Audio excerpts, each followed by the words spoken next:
Hello everybody and welcome back to the video. And if you're here for the very first time, it is an absolute pleasure to meet you. I'm Jane and my husband Mike is behind the camera.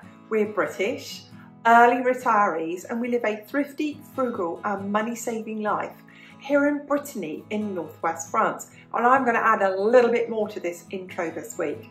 We do so by choice, we do so happily, we do so creatively, and we really, really enjoy making it work. And this week on our Midweek Money Chat, we're going to talk about all of those frugal things that we want to see normalised. And not only normalised, but absolutely celebrated.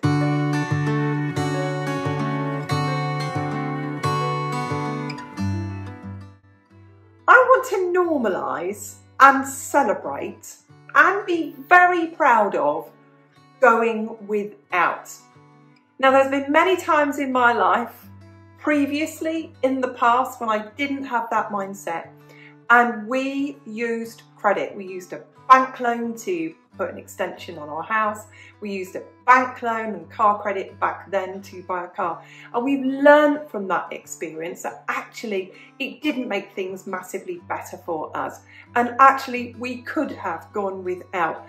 And now that is something that we absolutely embrace. We work on the basis now, if we haven't got the money to pay for it in one go, in just make a bank transfer or pay for it in cash, we cannot afford it. And we will go without until we can. People who've watched the channel will often ask us about finishing projects. When are you going to finish the barn? When are you going to finish renovating the land? When are you going to finish doing things to your house? All in good time. When we have saved for that, if that takes 2 years, if that takes 5 years, we will get there eventually. And in the meantime, we will just go without those and make the absolute best of the things that we do have. So let's celebrate that. If you are somebody right now who is going without something because you are being patient, because you are looking at the long term and saving for it, good for you. Let's celebrate going without.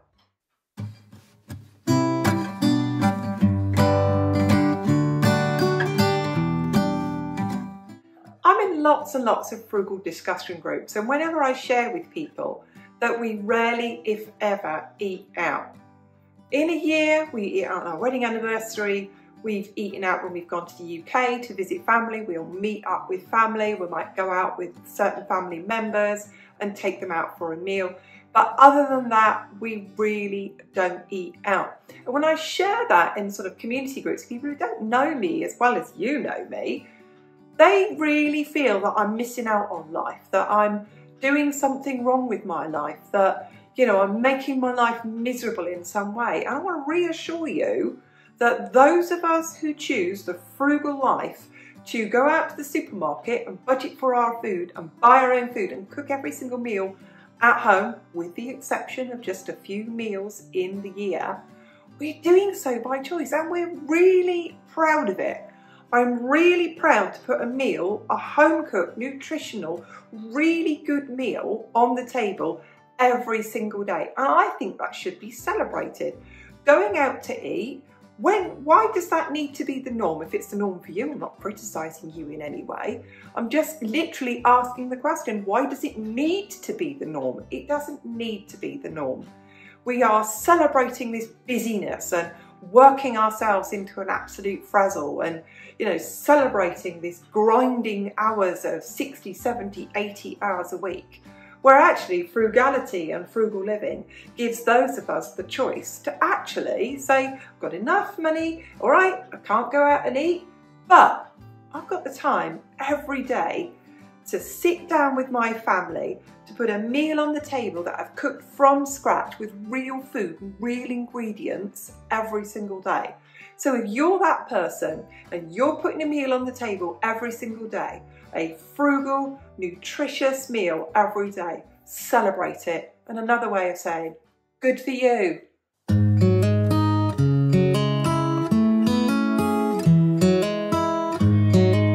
Now I know some of you watching just can't get your heads around no spend days, or Sunday's always a no spend day, or the last week of the month is always a no spend week, or that we have complete no spend months.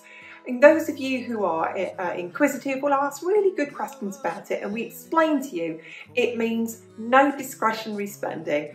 We buy our food within the set budget, we buy what we need, we put fuel in the car, we pay our bills, but there is no more discretionary spending. Everything in our life has a budget. So if we have a haircut, there's a haircut budget. If dogs need grooming, there's a dog grooming budget. If I'm going to go for regular medical treatment and I have to pay up front and then get the money back, that has a budget. But all the rest of it, all the discretionary stuff, the going out for coffee or just going into charity shops or going to vacances or car boot sales or popping into IKEA for a new frying pan, all of those things is discretionary spending. And we have no spend months. And I know some people, it's just like, whoa, like what are you doing if you're not spending any money? Living.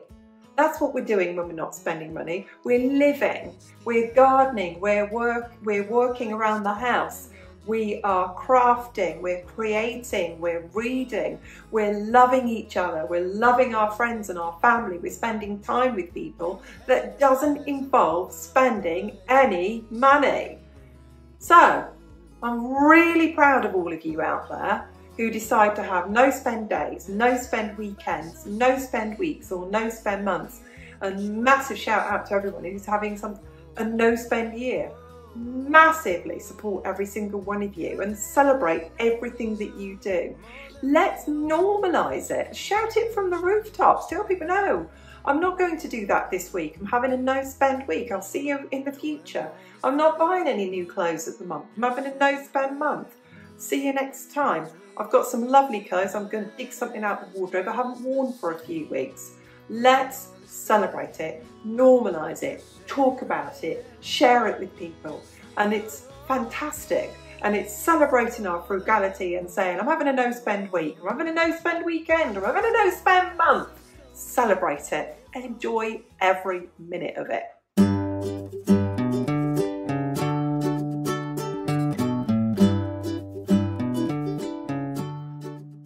If you're an oldie like me, you'll remember having a bank for your everyday banking transactions and a building society account for your savings account and your mortgage, and the two were very much split. And when you got paid, you divided off that money into your savings, into your mortgage and into your everyday living expenses. Well, I'm really proud of all of you who still maintain that, who still set aside every single month your savings.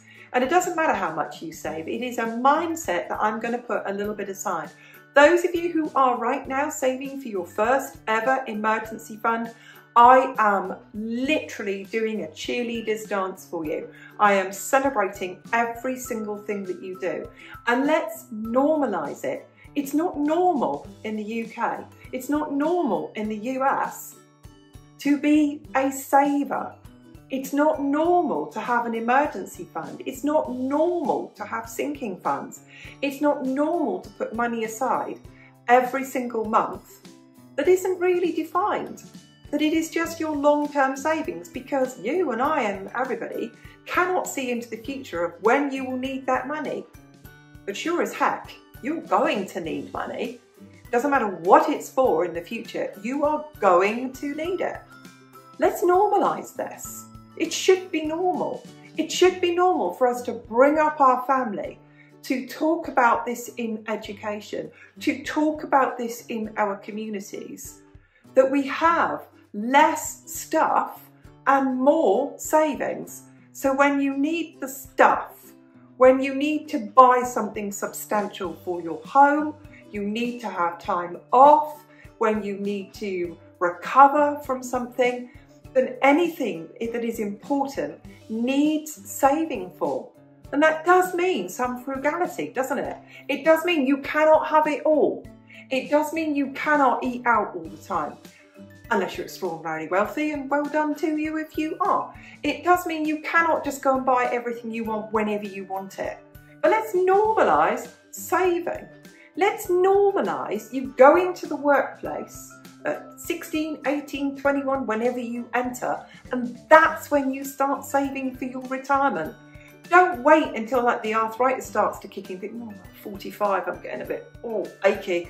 Oh, I'm aging here, I better start saving. Let's normalise this is something that you do from day one when you start earning money. Because the sooner you start saving, the smaller your percentage is that you have to put away each month. Have you done that? Have you been? British people, I know we do that, don't we? We go to work and immediately every single month 10% comes out of our income. It's not taxed and it's whipped away to our pensions. And Mike and I were very much the people who really believed in saving for our retirement and saving for our pensions and putting that money away. We viewed it as not our money, and our future selves, that's us, really thank us for normalising saving. So to all of you out there who live a frugal life, who put savings at the absolute #1 on your budgeting sheet, fantastic. Well done to all of you. Shout about it, be proud of it, share it with everybody, normalise it. Good for you.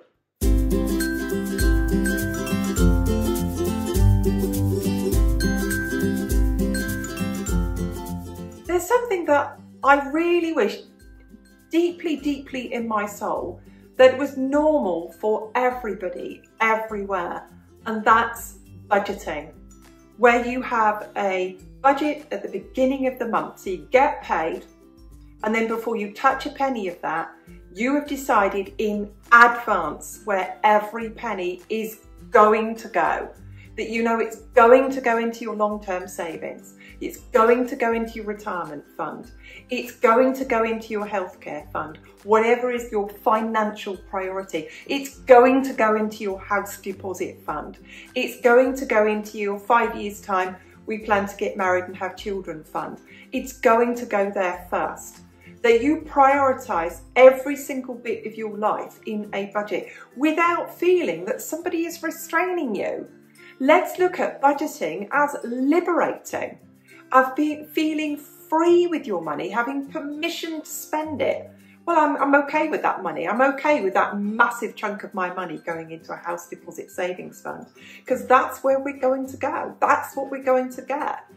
Feeling really liberated that we're saving for the next car, that we're never, ever, ever again going to have car debt. That we are saving for the next breakdown in our house if the roof needs fixing, but that we're budgeting for that, that we know in advance if we like to eat out how much we're going to spend on that in a month. We know in advance how much we're going to spend on haircuts. We know in advance how much we're going to spend on new car tyres. And all of these things are feasible and doable. They're not impossibilities. And yet, for so many people, that budgeting looks like restraint, it looks like rules, it looks like what I can't do, and I don't like being told what I can't do. When you budget, you decide and you are telling yourself exactly what you can do. That is liberating, and I want it to be normal. I'd love to see budgeting as part of a school curriculum that's taught as part of the maths curriculum from the day they start school, and I'd like it to be refined all the way through. Very difficult to teach character, very difficult to teach restraint, but when nobody can say, I never learned how to budget. And it's one of the reasons that every single month we put out an hour budget video. We used to do it periodically. Now we absolutely believe in sharing it with you every single month, because we think a budget should be very normal for absolutely everybody. And to all of you out there who are budgeting, who know where your money is going, let's celebrate it, be extremely proud of it, and happy that every day that we are budgeting.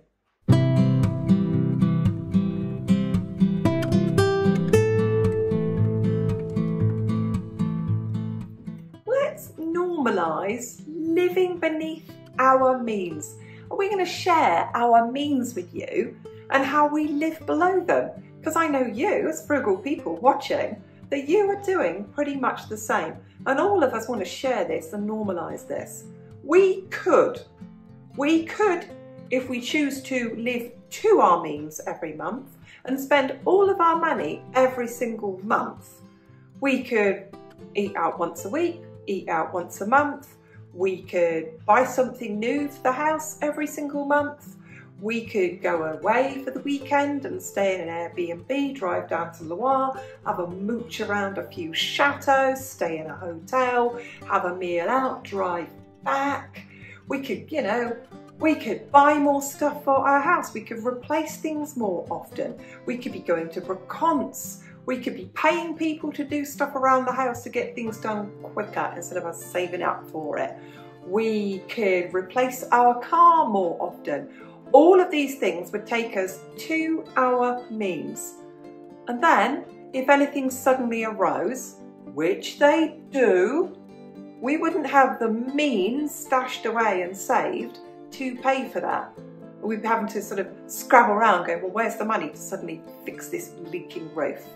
But no, we frugal people, you people watching, we're all choosing to live beneath our means. And some of us, it's a comfortable margin beneath our means. It's not just a little bit beneath our means, it's a comfortable margin which to other people might look like discomfort. They wouldn't want to live the way I lived, and I'm all right with that. Why don't I live the way they live? I'm cool with that. I'm not hurting them, they're not hurting me, and we're okay with that. So let's normalise it. Because I know you're normal with it, aren't you? I know you're cool with it. I know you frugal viewers are watching this. You're happy with your level of how far beneath your means you're prepared to go, and you're all right with it. I know because I've had viewers share this with me, and I have people share this with me on the Instagram page as well, that lots of you who are saving for a house deposit at the moment are going so frugal that it's limits that, you know, other people wouldn't do.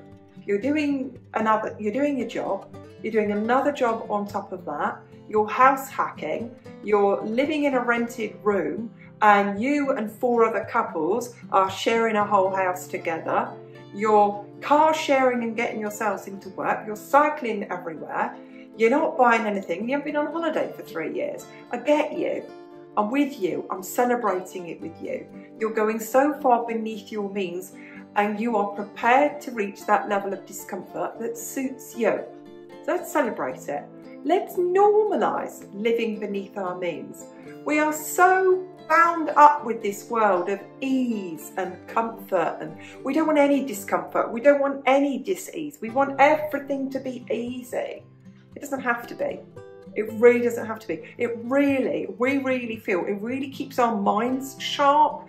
It keeps us alive and feeling alive to do things like get the wood in, to light fires, to deal with the dust from those fires, to cook all our own food, to fix things, to make things ourselves.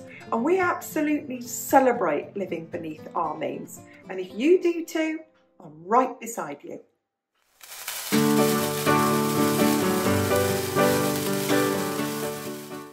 I'm going to hand this straight back to you now because you give us such fabulous ideas. You leave such incredible comments, and I love to hear from all of you. And I know you all enjoy reading the comments too because you comment on each other's comments, and it's lovely to see those little internal dialogues that happen there.